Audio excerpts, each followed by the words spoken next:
Hello everyone, welcome to my channel. I'm really excited to bring you today's video. If you enjoy my content, don't forget to subscribe and turn on notifications. Let's get started. It was a hot summer day in 2010. The endless swamps of Louisiana, with their humid and suffocating air, made it almost difficult to breathe.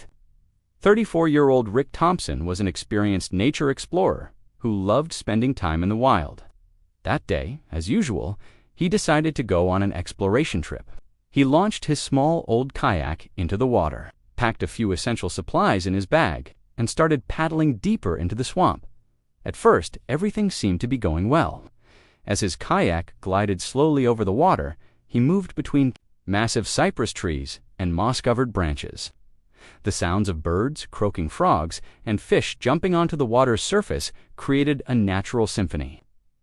Rick hoped this journey would be peaceful and calming for him. However, after a few hours, he started to realize that things were not going as planned. The paths within the swamp all looked the same. There were no clear landmarks. When he felt he had lost his direction, he didn't panic at first. He had gotten off course a few times before, but had always managed to find his way back. So he stopped for a moment, examined his surroundings, and tried to remember the direction he had come from. But the swamp was deceptive, constantly changing in appearance. The shifting water levels, tangled tree roots, and the wind's direction made everything look identical. He took out his phone to check his GPS, but deep in the swamp, there was no signal. To make matters worse, his electronic devices had stopped working due to the moisture. He opened his map, but it didn't help him figure out where he was. Deciding to retrace his steps, he picked a large cypress tree on his right as a marker and began paddling. But after some time, he found himself facing the same tree again. The swamp seemed to be playing tricks on him. As time passed, he felt as if everything around him was blending together. He paddled randomly in different directions, but each time he ended up in the same narrow waterways. His way back was now completely uncertain.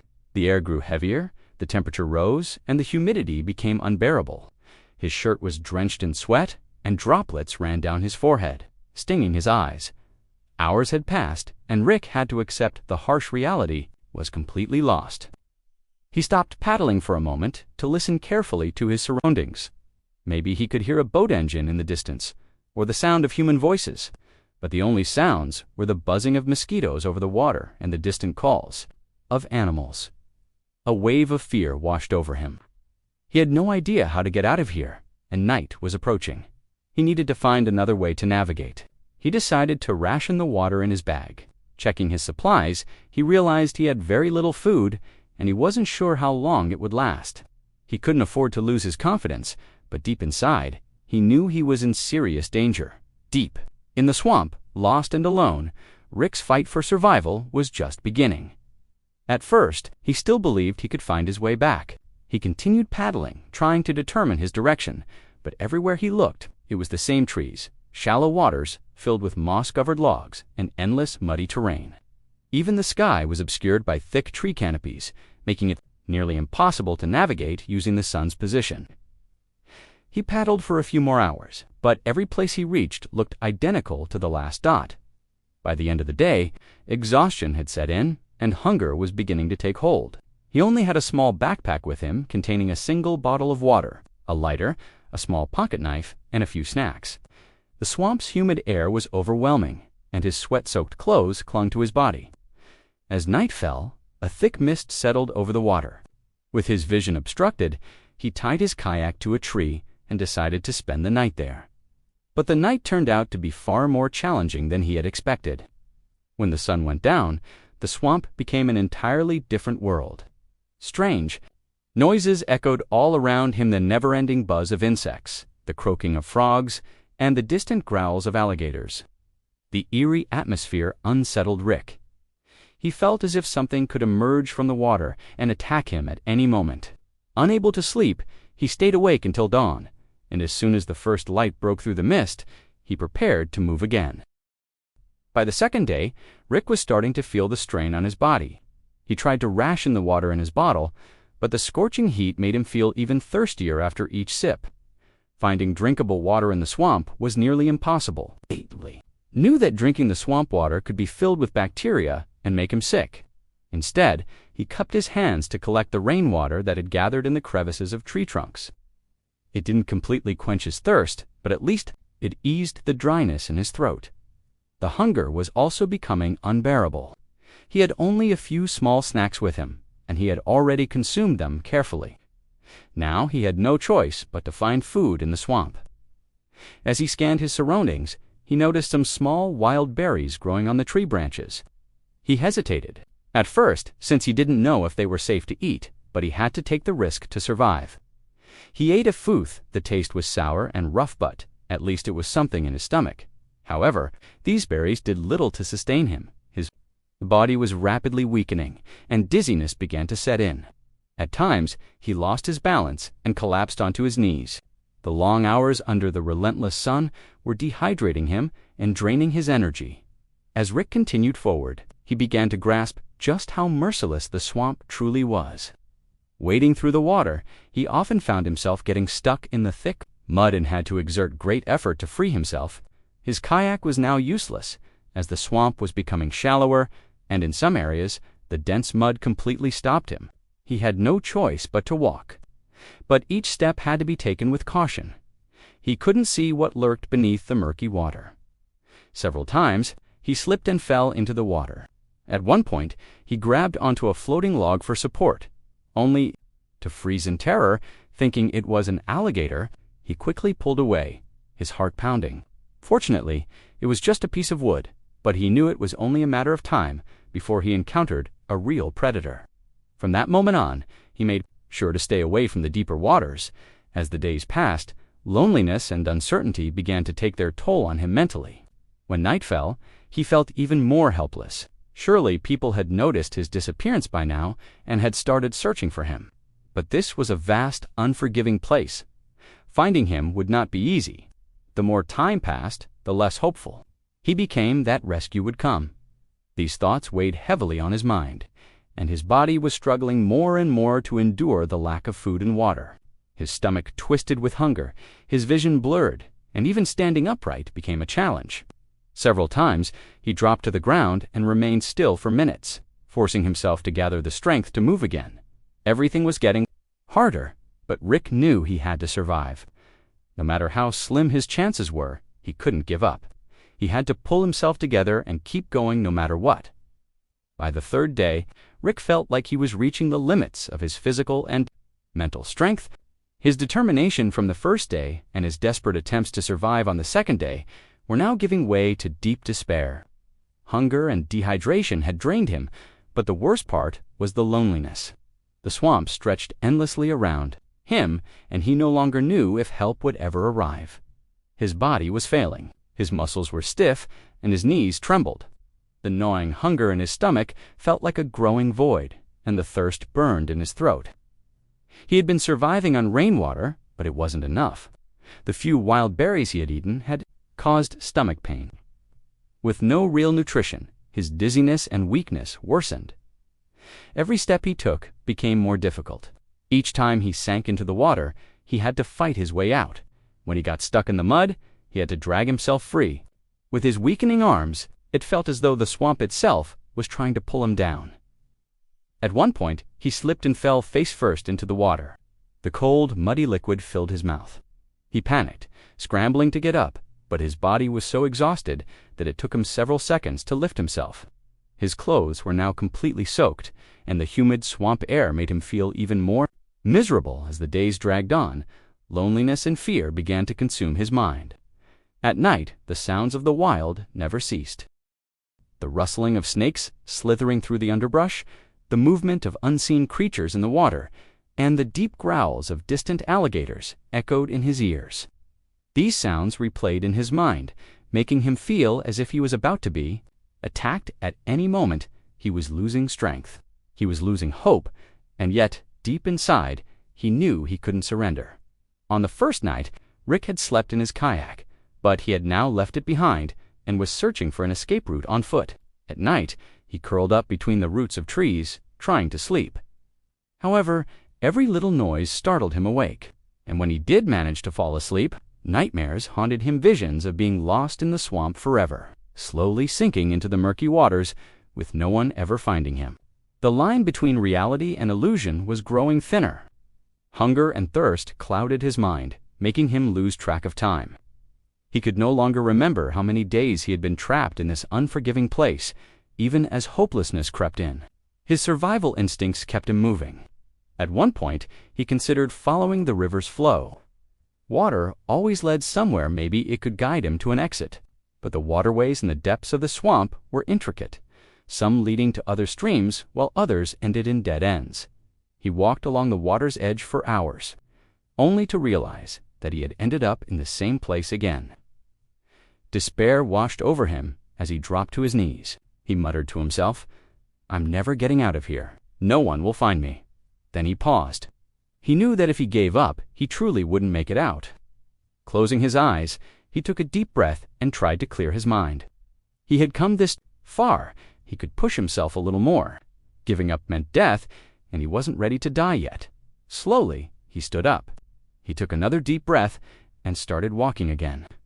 He no longer knew if there was a way out, but at least he had decided to fight for survival a little longer, because no matter what, he wanted to live. Rick had reached the 4th day in the swamp, but he didn't wake up feeling rested or hopeful. Hunger, exhaustion, and dehydration had completely taken over his body. His eyes were sunken, his muscles weak, his dizziness had worsened, forcing him to stop and rest after just a few steps. He had barely slept through the night. The cold had seeped into his bones, and the lack of rest made his thoughts even more disoriented. But that morning, Rick achieved a small victory. While walking, he stumbled upon a more open area of the swamp. There he spotted a small stream. Trickling through the mud, the water wasn't crystal clear, but the fact that it was flowing made it safer than the stagnant pools he had seen before. He knelt, dipped his hands into the water, and felt an immense relief as the cool liquid touched his skin. Carefully, he cupped his hands and drank. The water soothed the burning dryness in his throat, but his hunger remained a gnawing, unbearable emptiness inside him. Aside from a few wild berries, he had eaten nothing for days. He could feel the weakness spreading through his body, determined to find food. Rick started walking again, scanning the trees for anything edible. Maybe he could find more berries or some kind of plant that was safe to eat. But the swamp was unforgiving. Most of the vegetation was unfamiliar, and he couldn't risk eating something poisonous. A few times, he noticed small fish moving in. The shallow waters, if he could catch them, he might have a small source of sustenance, but he had no fishing rod, no net, nothing to help him. After some thought, he took out his pocket knife and carved a branch into a makeshift spear. As it was, at least it was something. For a long time, he crouched by the water, watching the fish carefully. When they got close enough, he struck the water with his spear butt. The water was too murky, and he could barely see the fish clearly. He missed again and again. Each failed attempt frustrated him more. His hunger and exhaustion were eroding his patience. Eventually, he dropped to his knees, clutching his head in his hands. His vision darkened, his body trembled. Was this how it was going to end? Was he going to die here, weak and helpless in the middle of this swamp? He whispered to himself, "I have to hold on. I have to find a way." But he no longer knew how much longer he could endure. As the sun began to set, Rick's morale sank. Even further, nights in the swamp were far worse than the days. At least during daylight, he could see where he was going. But once darkness fell, the swamp became a terrifying void, swallowing everything in an eerie silence. That evening, Rick sat leaning against the roots of a tree. His eyelids were heavy, but he was afraid to sleep. The swamp transformed into a monster once night fell. He imagined the snakes silently slithering toward him, the crocodiles moving stealthily in the water, and even the spiders and other insects noticing his warm body and crawling toward him. For a moment, he closed his eyes, but a few minutes later, he was jolted awake by a crackling sound. He looked around, but saw nothing. His heart began to race. In the darkness of the night, even the smallest sound felt like a threat. A few minutes later, he felt another movement, this time right at his feet. He jumped to his feet, clutching his knife and staring into the dark. The moonlight created a faint shimmer on the water, but the shadows of the trees made it hard to understand what was around him. He took a few steps back, then stopped and held his breath. maybe it was just a hallucination. Hunger and thirst were playing tricks on his mind, making him see things that weren't there. Maybe there was nothing there at all, but no matter what, he couldn't stay here any longer. Although moving through the dark was dangerous, he had to keep moving somehow. Rick stood up and began walking. His steps weren't as strong as before, but each one reminded him that he was still alive. He tried to gather his thoughts. If he wanted to survive, he needed to act more wisely. Instead of wandering randomly, he should be looking for signs.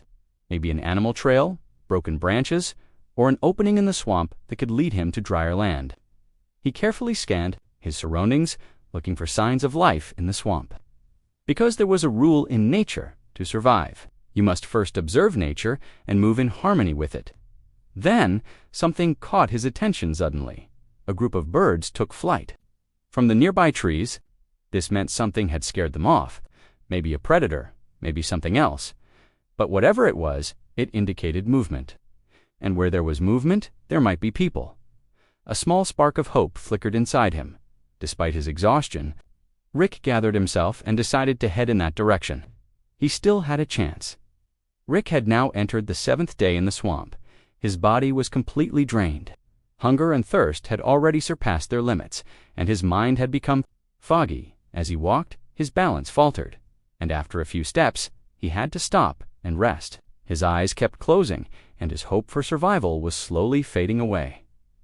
That morning, a light mist covered the swamp. The sun barely shone through the cloudy sky, casting faint light. Rick leaned against a tree, closing his eyes, trying to take a deep breath, but each breath burned his throat due to the dryness. When he opened his eyes and looked at the horizon, the sight dragged him deeper into despair. An endless swamp. It felt like there was no way out, but then he heard a faint sound from a distance. At first, he thought it was a hallucination. His mind had been playing tricks on him for the past few days due to hunger and thirst. But then he heard it again, a faint sound of an engine echoing through the silence of the swamp. Rick's eyes snapped open, his breath quickened, and he listened carefully, trying to hear the sound again. A few seconds later, he heard it once more, the sound of a motorboat, far in the distance, but definitely there. Rick's tired body had been struggling to follow his commands, but he wasn't going to let this opportunity slip away. Summoning his remaining strength, he tried to shout, "I'm here! Help!" But his voice was weaker than he expected. He hadn't eaten much for days and had only been able to drink a few drops of water. His throat was dry, his voice hoarse. So, gathering more strength, he shouted again, "Can you hear me? I'm here!" But the sound seemed to be swallowed by the swamp. In a panic, Rick looked around. He couldn't see the boat, but he could hear its sound. If he didn't make himself noticed, he might lose his chance of survival completely. At that moment, he spotted a branch by the muddy water's edge. He quickly bent down, grabbed it, and with all his strength, swung it into the air. At the same time, he shouted again, "I'm here! Help!" His own voice echoed in his ears, but he didn't know if it would get a response. He waited a few seconds. Everything felt still. The sound of the boat was still distant, but was it getting closer or moving further away? Rick was overtaken by a great fear. What if he was really just hallucinating? What if, while on the verge of dying here, his brain was playing tricks on him, making him think he was being rescued? But just then, a voice came from far away. "Is anyone there?" Rick's eyes widened. Someone was really there. His tired legs trembled as he took a step and shouted with all his strength, "Yes, I'm here. Please help." The engine noise grew louder. Now something was moving in the water, and ripples formed on the surface of the swamp. Rick held his breath, waiting. His heart was pounding. As the sky slowly cleared, a silhouette appeared between the trees. A boat? Rick, unable to believe his eyes, took a step toward the boat, but his legs were so weak that he collapsed to his knees. The men in the boat had noticed his presence. "There's someone there." "Hurry!" Rick's vision began to blur, but he noticed people wading into the water and moving toward him. A pair of strong hands grabbed him and pulled him up. "We've got him!" He's completely exhausted. As Rick's eyes closed, he had only one thought in his mind: "I'm saved." Rick's consciousness came and went. His eyelids were heavy, but from time to time he could hear the sounds around him. The rhythmic sound of the motor, the concerned chatter of the rescuers, and the slight rippling of the water. All of these were signs that he was truly being rescued. Yet his mind still felt lost in the forest. For several minutes, he couldn't open his eyes. Every cell of his body was exhausted. He had never felt this tired before, but at least he wasn't alone anymore. The rescue team carefully laid Rick on a flatter area at the stern of the boat. His clothes were covered in mud, his body was emaciated, and his face was pale. The rescuer who found him radioed the other team. "We've found the missing person. His condition is critical, but he's alive. Very weak, he needs urgent medical attention." Another rescuer noticed how dry Rick's lips were and offered him a bottle of water. "Drink slowly, just a little. Your stomach needs to handle it." Rick struggled to open his eyes. He tried to focus on the bottle for a few seconds. Water. He hadn't drunk such clean water in 10 days. He barely lifted his hand, grabbed the bottle, and took a small sip. As the water passed down his throat, he felt a slight burning sensation, but even that burn reminded him that he was alive. He wanted to drink more, but remembering the team's warning, he held himself back. "Where am I?" he mumbled. His voice was weak, but at least he could speak. One of the rescuers smiled faintly. "You're safe now. We're taking you out of here." When the boat reached the mainland, the ambulance was already waiting. They placed Rick on a stretcher and quickly transported him to the ambulance. The medical team began checking his vital signs. His pulse was weak, his blood pressure low, but at least he had survived. One of the medical staff used a flashlight to check Rick's pupils. Severe dehydration, malnutrition, but he doesn't seem to be in immediate danger. Rick's head tilted slightly to the side. His eyes were closing, but not from fear only, from exhaustion. When Rick arrived at the hospital, his body was immediately supported with an IV drip. After days of hunger, his stomach was slowly introduced to light foods. At first, he could only manage a few spoonfuls of soup, but each bite felt like a heavy burden on his stomach. His body was struggling to get used to consuming food again. The doctors informed him that due to the prolonged hunger and dehydration, his body had weakened. Significantly, he had lost muscle mass and his immune system was severely compromised. However, his biggest stroke of luck was that there were no signs of serious infections or illnesses in his body. As Rick lay in bed, he thought about the past 10 days he had survived, the battle for survival, the hunger, the thirst, the fear. It all felt like something that had happened to someone else. But he was there. He had truly lived through it all. He stared at the ceiling and took a deep breath. "Is this real?" he thought to himself. A doctor came to his bedside and smiled. Gently. "You've been very lucky, Rick. Under normal circumstances, it's incredibly difficult to survive for such a long time without food and with so little water. You're strong." Rick turned his eyes to the doctor. Was he really strong? Or was he just lucky? Maybe both. But there was one thing he knew for sure. He had survived. Rick stayed in the hospital for several weeks. His body gradually recovered, and he started regaining his strength. But his mind wasn't ready to forget what he had been through. At night, he still thought he was in the swamp. When he opened his eyes in a dark room, he still felt the presence of a snake or a crocodile closing in on him. But every morning, when he woke up and saw the clean white hospital room, he realized it had all just been a nightmare. As the days passed, he started feeling better. Sitting by the window in his hospital room looking out at the world, he reflected on how difficult but valuable survival truly was. Finally, the day came when he was ready to leave the hospital. As he stood at the door, about to walk out, he stopped and looked back. Those 10 days of hell were now behind him. But every single moment of it had shown him how strong the instinct to survive could be. And now it was time to begin again.